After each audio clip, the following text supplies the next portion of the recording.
하나님의 말씀 요한복음 18장 13절 14절 그리고 19절 24절에 있는 말씀 우리 읽도록 하겠습니다. 자, 앞에 참고하시고 우리 다 같이 읽겠습니다. 자, 읽겠습니다. 먼저 안나스에게 끌고 가니 안나스는 그 해의 대제사장인 가야바의 장인이라. 가야바는 유대인들에게 한 사람이 백성을 위하여 죽는 것이 유익하다고 권고하던 자더라.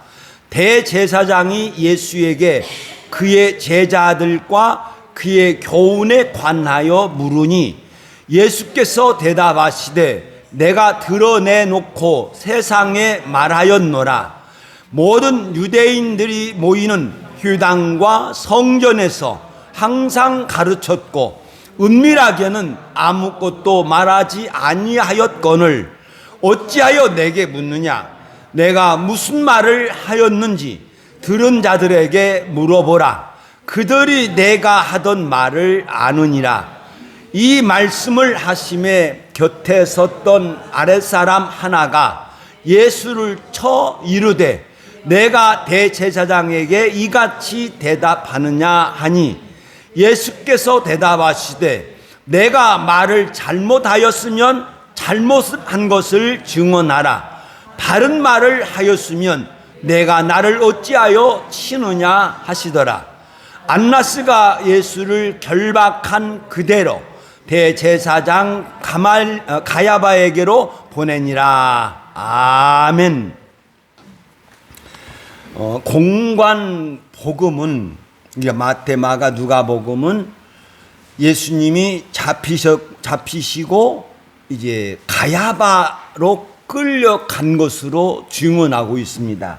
그런데 요한복음은 가야바가 아니라 먼저 안나스에게 끌려갔다 이렇게 증언하는 것을, 그래서 요한복음을 먼저 이렇게 택하였습니다. 그래서 안나스에게 앞에 서시다 하는데, 자, 요한이 그 예수님께서 말고의 오른쪽 귀를 자른 베드로를 향하여 말씀합니다.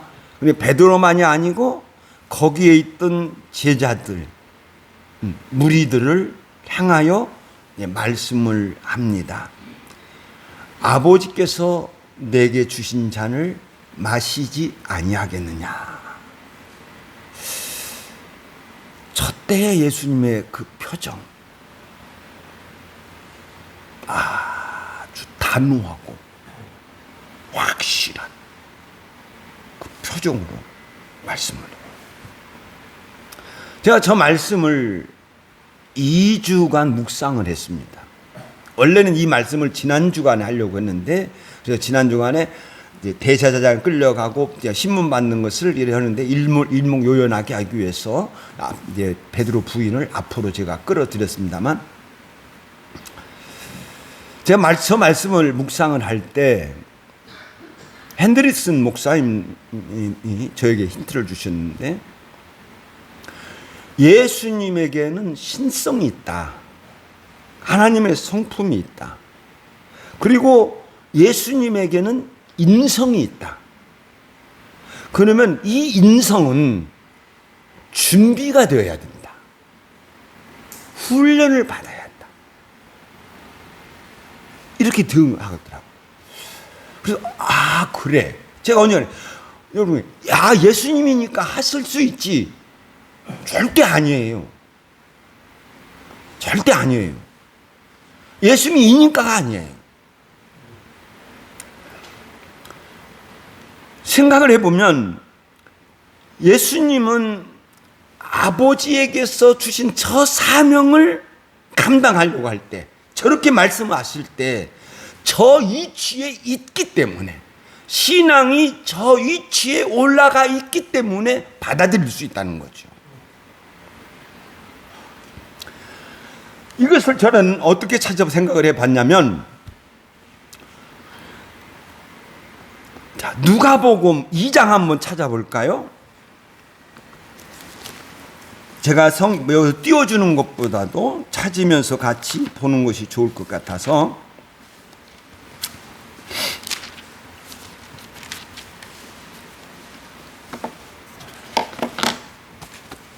자, 누가복음 2장 찾으셨으면 아멘. 그리고 자, 40절을 봅니다. 40절 제가 여기다 써놨습니다만 40절 읽겠습니다. 시작. 아기가 자라나며 강건하여지고 지혜가 충만하며 하나님의 은혜가 그 위에 있더라. 자, 이렇게 여기 자, 보세요. 저 말씀이 예수님께서 애굽으로 피신했다가 이제 베들레헴으로 갔다가 나사렛으로 갔어요. 그래서 나사렛에서 가셨을 때에 그때의 모습을 성경이 증언하고 있거든요. 그러니까 아기가 자라나면 아기가 성장을 합니다. 아기가 성장을 하는데 아주 건강하게 성장을 해요. 근데 아주 건강하게 성장을 하는데 거기에 지혜가 충만하다. 그리고 하나님의 은혜가 그 위에 있더라. 이렇게 표현하고 있어요. 우리가 지혜 그리고 하나님의 은혜가 이렇게 있습니다. 그러니까 요셉이 애굽으로 끌려갔을 때에도 요셉과 함께 아버지께서 가시는데 여호와의 은혜가 함께 하더라. 하나님 은혜가 함께 했어요. 은혜가 함께 했기 때문에 요셉가 형통을 하잖아요. 마찬가지로 하나님의 은혜가 그 위에 있었어요. 그런데 지혜가 충만하더라는 거예요. 그러면 저 지혜가 뭐냐? 야고보서 3장 17절에 보면 보고 읽겠습니다. 자, 읽겠습니다. 시작. 위로부터 난 지혜는 첫째 성결하고 다음에 화평하고 관용하고 양순하며 긍휼과 선한 열매가 가득하고 변변과 거짓이 없나니 이렇게 증언하고 있어요. 이로부터 난 지혜는 어떠냐? 첫째 순결하다, 성결하다, 깨끗하다. 다음에는 화평한다. 그 다음에는 관용한다, 온유하죠. 그 다음에 양순, 순종해, 순종. 그 다음에 긍휼, 아파 있는 사람 또는 죄를 지은 사람, 그 사람을 볼 때 불쌍히 여기는 거예요.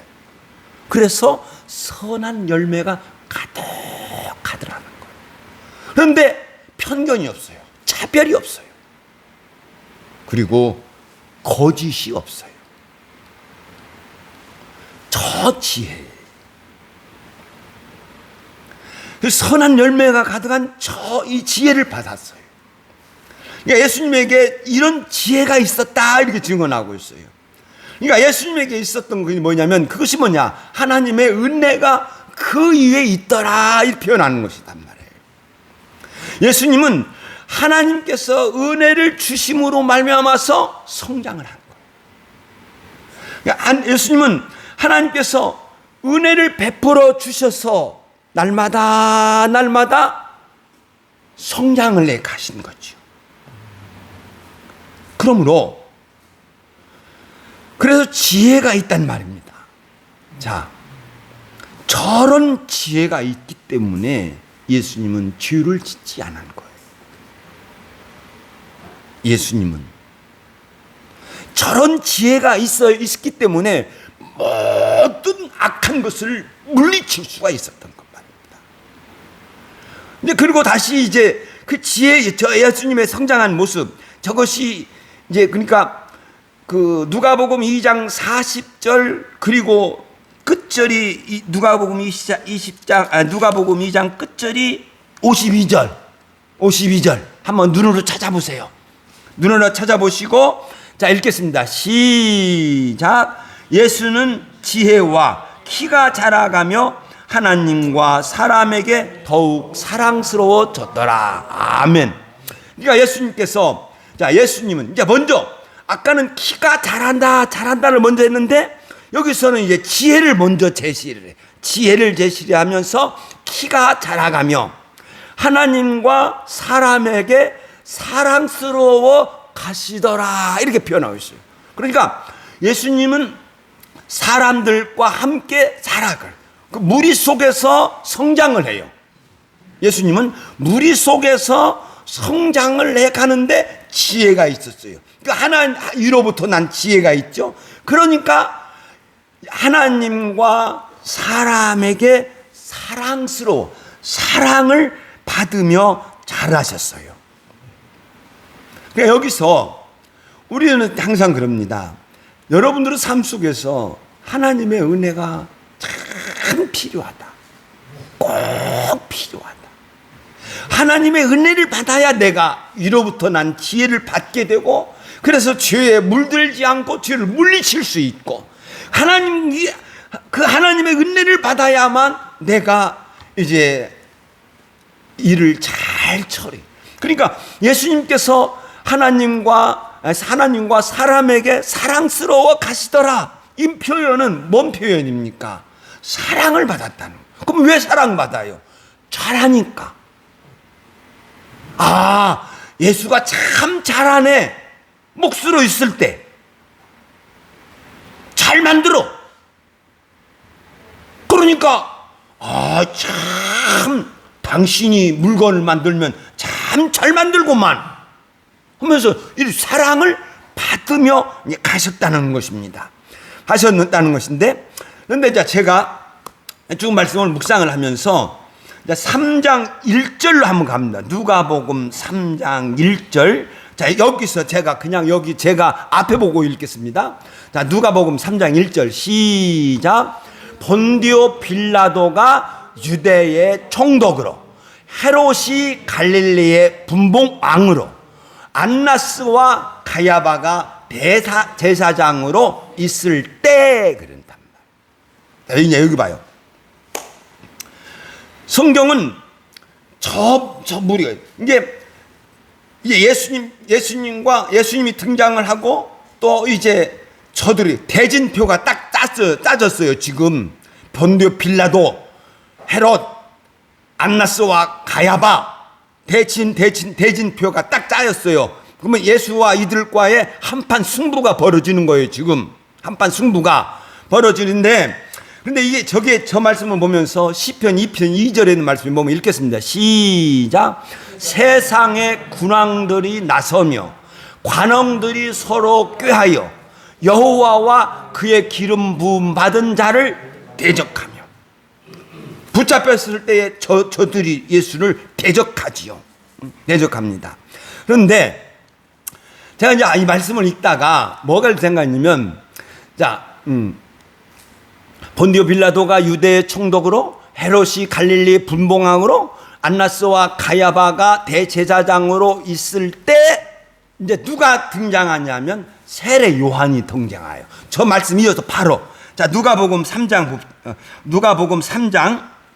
2절 읽겠습니다. 시작. 안나스와 가야바가 대제사장으로 있을 때에 하나님의 말씀이 빈들에서 사가랴의 아들 요한에게 임한지라 이렇게 표현하고 있어요. 자, 여기 보세요. 다음 제가 이제 이거 좀 깨달은 것이 있는데 뭐냐면 아까 예수님은 사람들 무리 가운데서 성장을 하셨어요. 사랑을 받으면서 성장을 하셨어요. 그런데 저 세례 요한은 아니에요. 세례 요한은 누가복음 1장 80절에 있는 말씀에 보면 빈들에 있었어요. 이스라엘에게 나타날 때까지 세례 요한은 이스라엘에게 나타날 때까지 빈들에 있으니라. 광야에 있었어요. 그러니까 언제 어떤 이유로 저 광야로 세례 요한이 들어갔는지는 몰라요. 들어간지는 모르겠습니다만 여기 잘 들어요. 예수님은 성장할 때 사람 무리 속에서 성장을 하셨어요. 그런데 세례 요한은 성장을 하면서 어디로 들어가 버렸냐면 광야로 들어가 버렸어요. 그래서 사막에서 혼자 사는 거예요. 사막에서 혼자 빈들에 있다니까. 근데 저 빈들에 있을 때 빈들에서 하나님의 말씀이 임했다 이렇게 증언하고 있어요. 그리고 이제 요한은 완전히 이상한 옷을 입고 나와요. 읽겠습니다. 시작. 요한은 낙타 털옷을 입고 허리에 가죽띠를 띠고 메뚜기와 석청을 먹더라. 그러니까 세례 요한이 갑작스럽게 팍 출현한 거예요. 갑작스럽게 팍 출현해버려요. 예수님은 사람 무리 속에서 성장을 하고 세례 요한은 갑작스럽게 딱 죽는 거예요. 왜 중성이니까 저게 누구냐 할 것도 없어요. 막 말씀을 외치니까 사람들이 놀래버리는 거예요. 말씀이 너무나 기가 막힌 거예요. 외치는 말씀이 너무나 기가 막혀. 그러니까 외치니까 막 무리들이 막 모여요. 이렇게 무리를 모였어요. 저거 누구야? 놀리면서 무리가 모이는 거예요. 느닷없이 어떤 사람이 팍 출현해가지고 그냥 저 메뚜기만 먹고 석청만 먹고 막 유치되니까. 그러니까 이 세례 요한은 두 가지의 사명이 있어요. 하나는 사람들을 회개시키는 거예요. 그리고 사람들을 회개시켜서 예수에게로 보내는 거예요. 그래서 예수님은 세례 요한은 세례 요한이 뭐냐면 외치는 자의 소리예요. 광야에서 외치는 자의 소리. 그러니까 세례 요한도 나는 광야에서 외치는 자의 소리다. 그리스도도 아니고 선지자도 아니다. 나는 광야에서 외치는 자의 소리다. 그렇죠? 너희는 이제 광야에서 여호와의 길을 예비하라 이 말씀인데, 그러니까 이제 세례 요한이 뭐라 하냐면 회개에 합당한 열매를 맺어라 외쳐요. 그러니까 군인들이 오면 그 군인들을 향하여 책망하고, 회개사가 오면 회개사를 향하여 책망을 하고, 막 책망을 하면 회개해라 그러면서 다시 말하면 광야에서 한 여호와의 모든 육체가 여호와의 구원을 보리라. 이게 저렇게 이제 외치니까 저 구원이 뭐지? 외치는 거예요. 그러니까 사람들을 흥분을 시키고 회개를 시켜서 예수님에게로 이끌어 가는 길이고, 두 번째는 어떤 일이냐면 내 그리스도를 이 땅에 드러내는 거예요. 그리스도를 이 땅에 드러내는 거예요. 그러니까 세례 요한이 막 외치면서 뭐냐면 맞을 때 나보다 능력이 많으신 이가 내 뒤에 오신다 해요.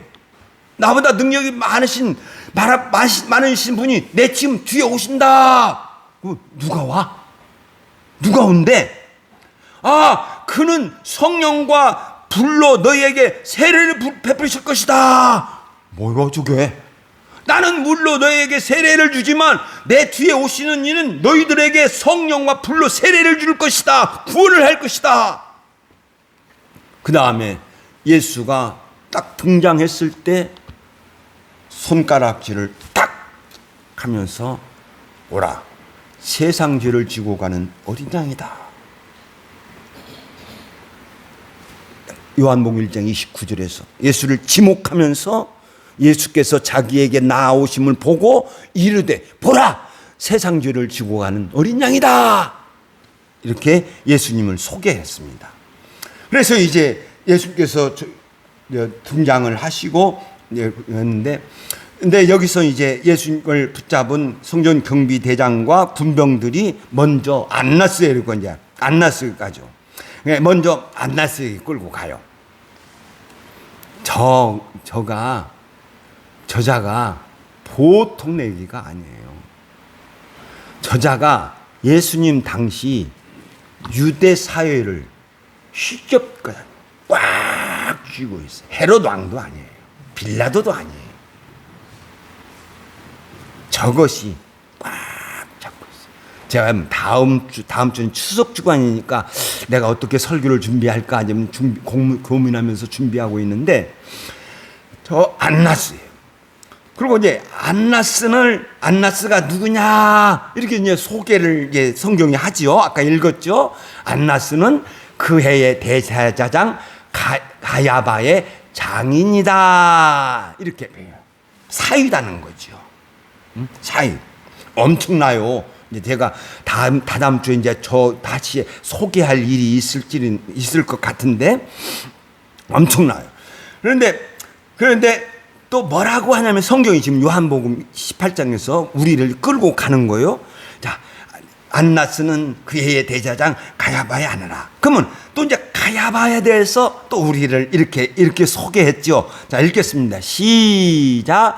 가야바는 유대인들에게 한 사람이 백성을 위하여 죽는 것이 유익하다고 권고하던 자더라. 여러분 기억하실지 모르겠어요.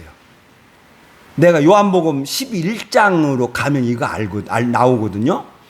요한복음 11장은 죽은 나사로를 살리신 일을 소개하고 있습니다. 예수님께서 죽은 지 나흘이 된 나사로를 살리신 일을 소개하고 있습니다. 그래서 예수님께서 죽은 나사로를 살리셨을 때 많은 사람이 예수께서 하신 일을 보고 예수님을 믿어요. 많은 사람이. 그런데 어떤 사람들은 예수께서 하신 일을 보고 가야바에게 가서 예수가 하신 일을 일러요. 이건 간첩이죠. 일러요. 그러니까 그 소식을 듣고 이제 그 요한복음 11장 후반부에 그 소식을 듣고 대제사장들과 바리새인들이 공회를 소집을 해요. 공회는 사내들인 공회 72명. 저 공회의 의장은 가야바 대제사장이 맡아요. 대제사장. 맡아서 이제 회의를 하는 거예요. 회의를 하는데, 야, 이 사람이 저렇게 표적을 행하니 우리가 어떻게 해야 되겠느냐? 이렇게 이제 이야기를 해요. 우리가 어떻게 해야 되겠냐? 아니, 그대로 두자니 안 되겠고, 만일 그대로 두면 모든 사람들이 그를 믿을 것이요. 이렇게 이야기를 해요. 모든 사람들이 그를 믿을 것이요. 그러면서 또 뭐라고 하냐면 모든 사람이 그를 믿고 따르면 어떻게 됐을까? 예수가 혁명을 일으킬 것이다. 그러면은 로마군이 또 올 것이다. 로마인들이 와서 우리 땅과 우리 민족을 빼앗아 갈 것이다. 이렇게 딱 그대로 생각이 그렇게 딱 결정이 돼요. 결정이 됩니다. 그러면 어떻게 해야 되냐? 그러니까 대제사장 가야바가 야, 너희들 아무것도 모르고 있구나. 아무것도 모르고 있구나. 하면서 요한복음 11장 50절에서 이렇게 기록하고 있습니다. 읽겠습니다. 시작. 한 사람이 백성을 위하여 죽어서 온 민족을 망하지 않게 되는 것이 너희에게 유익한 줄을 생각하지 아니하는도다. 이렇게 이야기해요. 자, 저게 길니까 봅시다. 저게 기니까 이렇게 봅니다. 가야바는 예수는 백성을 위하여 죽어야 한다. 그죠? 이 말씀 속에는 그가 죽어야 한다는 거예요. 예수는 죽어야 한다. 그러면 예수가 죽으면 어떻게 되느냐? 온 백성 산다. 무엇과 딱 연결이 돼요? 하나님의 섭리와 딱 연결이 돼요. 그러니까 그래서 성경이 더 이제 요한복음 11장이에요. 성경이 더 기록이 돼요. 그러면서 말하면 이제 51절에 가서 뭐라냐면 이 말은 스스로 함이 아니요. 이렇게 말해요.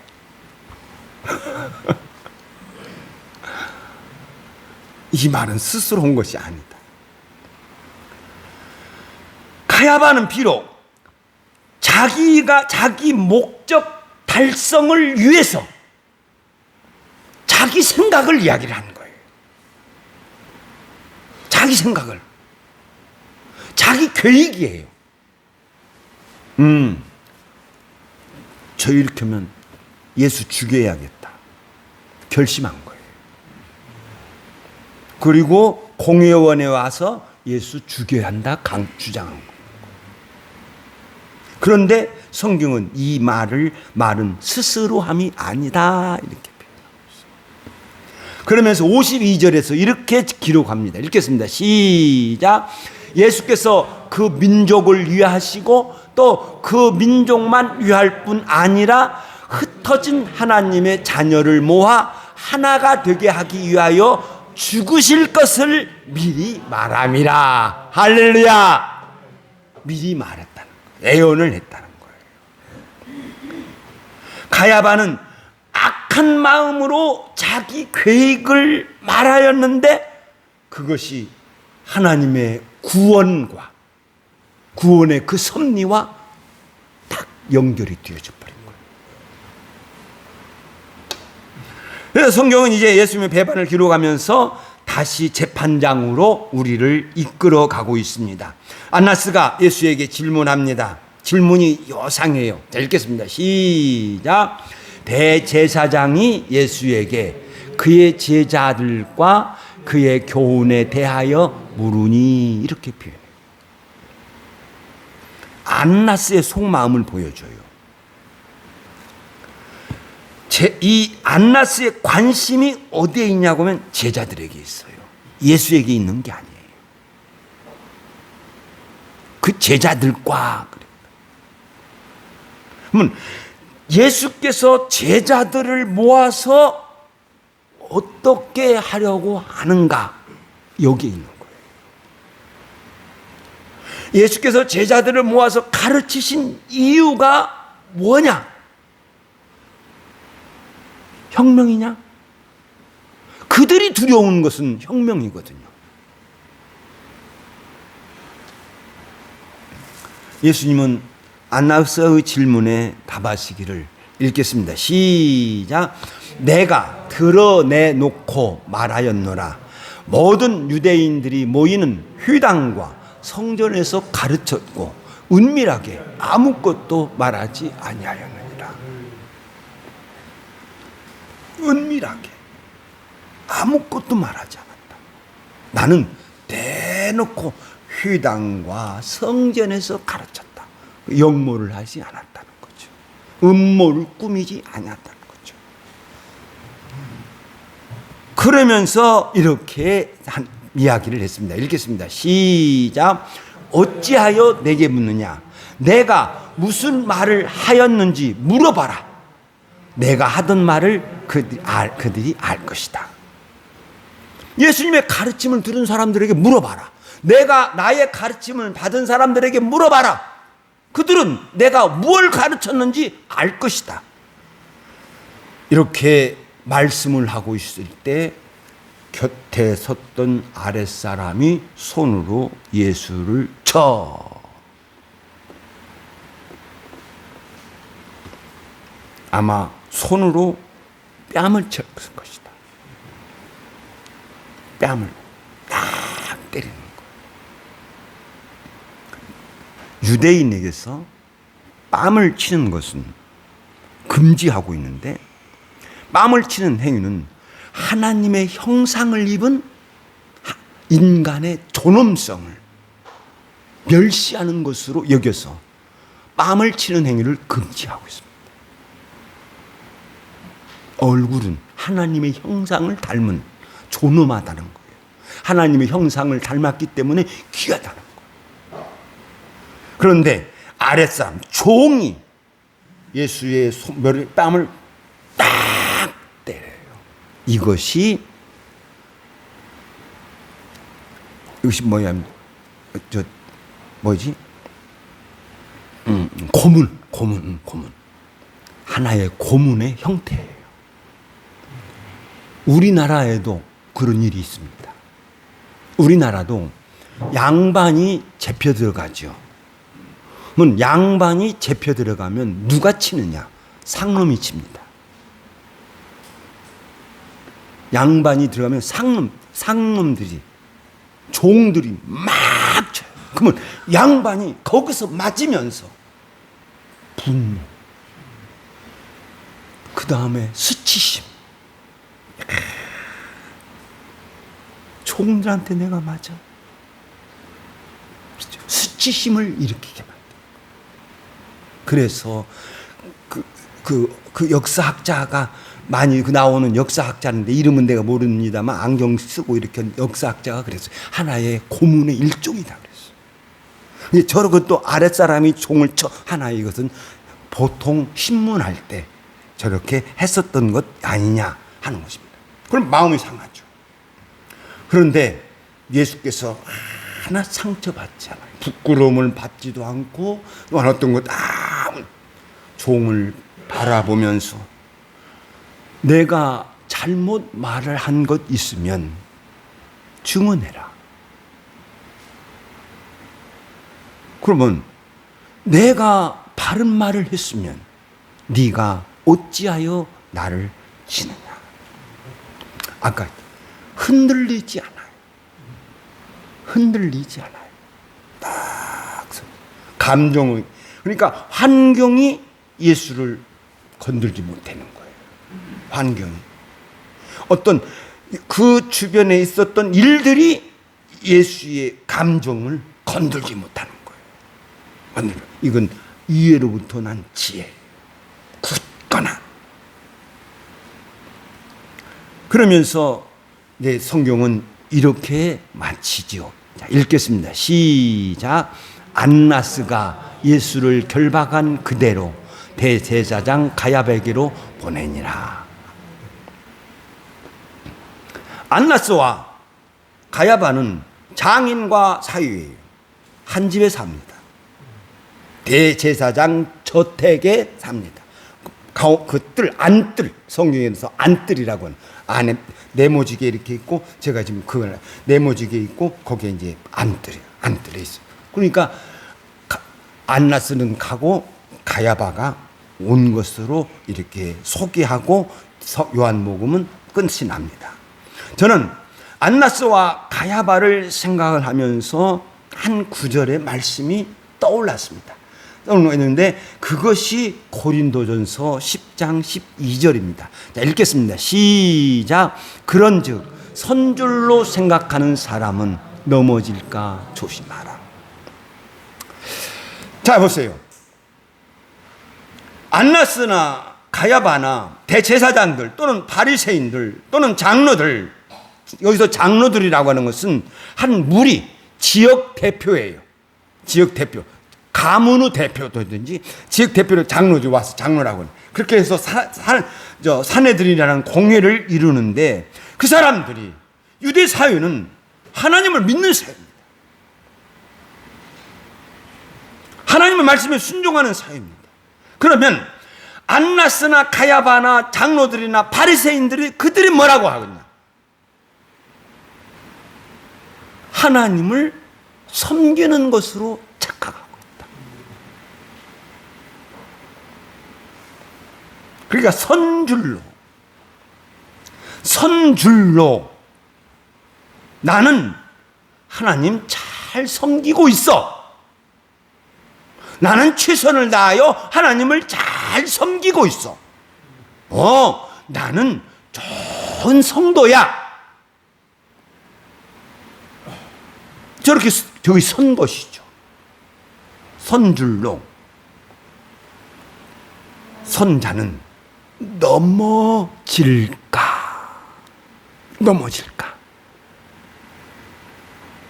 무너질 수 있다. 저 단어 뜻이.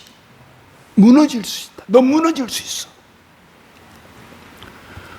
속담에 공든 탑이 무너지랴 하는 속담이 있어요. 그러니까 공들여서 쌓은 탑은 절대로 무너지지 않는다. 그런데 또 이런 속담이 있어요. 공든 탑도 개미 구멍으로 무너진다는 거예요. 무너진다. 그 다음에 깨어질 수 있다. 넘어질까 하는 것이 깨어진다. 그릇도 깨어진다. 그릇이 깨어진다. 큰 그릇도 상처받는다. 은 그릇도 상처받는다. 깨질 수 있다. 그 다음에 실패할 수 있다. 실패할 수 있다. 그러므로 조심하라 그랬어. 조심하라. 저 조심하라 하는 것이 봐라, 보다, 시, 영어로는 시죠. 보다라는 것이거든요. 조심하라. 내 자신을 살펴봐라. 내 자신을 살펴봐라. 나 너를 봐라. 말씀을 보고 나를 봐라. 말씀을 가지고 나를 봐라. 그 다음에 너의 행동 거지를 관찰하여 보라는 거죠. 항상 자신을 살펴보라는 거예요. 고린도전서 10장에서 이제 말씀이 쭉 이러면 시간이 좀 지나갔습니다만 계속 하겠습니다. 준비한 대로 하겠습니다. 이제 구약 성경을 이제 바울 사도가 구약 성경을 저기 말씀을 하시면서 쭉 기록을 해가는 거예요. 기록을 하는데 구약 성경의 사건을 이야기를 해요. 특별히 이제 모세가 홍해에서 이스라엘 백성들과 나온 과정을 이야기를 하면, 그러면 저 말하자면 구약 성경의 기록은 우리들의 본보기다. 이렇게 증언해요. 자, 15장. 이러한 일들은 우리의 본보기가 되어야겠다. 우리들의 본보기다. 그 다음에 11절에 가서도 그들에게 일어난 일은 우리들의 본보기가 된다. 그러면서 뭐라고 하냐면 말세를 만난 우리를 깨우치기 위하여 기록이 되어졌다. 이렇게 증언하고 있어요. 구약의 성도들은 모세와 함께 홍해를 건넜다. 홍해를 건넜다. 이것을 세례로 이야기를 해요. 세례를 받은 것으로. 그리고 모세와 함께 홍해를 건너서 이스라엘 백성들이 반석에서 나오는 물을 마셨다. 이 반석은 곧 그리스도니라. 그리스도. 구원을 받았다는 거예요. 구원을. 그런데 그건 이들이 어떻게 되었느냐? 이들이 어떻게 되었느냐? 오후에 더 자세히 말씀 나누겠습니다. 이들이 어떻게 되었느냐? 그들을 읽겠습니다. 시작. 그들의 다수를 하나님이 기뻐하지 아니하였으므로 그들이 광야에서 멸망. 1세대들은 광야에서 다 죽었죠. 가나안 땅 못 들어갔죠. 오직 모세와 아론과 여호수아. 저 일들이 우리들의 본보기가 된다는 거죠. 저것은 우리들의 본보기다. 너희들도 저렇게 될 수 있다. 그러면서 쭉 가다가 기록하면서 뭐라 하냐면 그러므로 너희들 이렇게 해야 돼. 먼저 하나님께 영광 돌려드리라. 하나님께 영광 돌려드리라. 31절 빨간 실 읽겠습니다. 시작. 너희가 먹지든지 마시든지 무엇을 하든지 다 하나님의 영광을 위하여. 항상 기준이 이걸 잡아라. 하나님을 기쁘시게 하는 것으로 기준을 잡아라. 읽겠습니다. 시작. 하나님께서 기뻐하시는 것이 무엇인가를 생각해라. 아주 이게 정말 나 어쩌고 저쩌고 이렇게 들어가면 안 돼. 누구 어쩌고 저쩌고 들어가면 안 돼요. 그 다음에 둘째, 먼저 첫째 하나님께 영광 돌려드리라. 둘째 사람을 기쁘게 해라. 사람을 기쁘게 해라. 자, 보세요. 빨간색 읽겠습니다. 시작. 나와 같이 모든 일에 모든 사람을 기쁘게 하여. 잘 들어요. 모든 이 구성원 모든 이에요. 어느 한 일부가 아니에요. 항상 합니다. 모든 이에요. 모든 일에 모든 사람을 기쁘게 하라. 좋게 하라. 그러면서 반대말로 32절에서는 거치는 자가 되지 마라. 네 자신이 죄를 짓지 말라. 네 자신이 죄를 짓지 말라. 또 너로 인하여서 다른 사람이 죄 짓게 만들지 말라. 저는 이렇게 생각합니다. 성도는 과거에도 하나님 앞에 선자가 되어야 할 줄로 믿습니다. 성도는 지금 하나님 앞에 선자가 되어야 할 줄로 믿습니다. 성도는 내일도 하나님 앞에 선자가 되어야 될 줄로 믿습니다.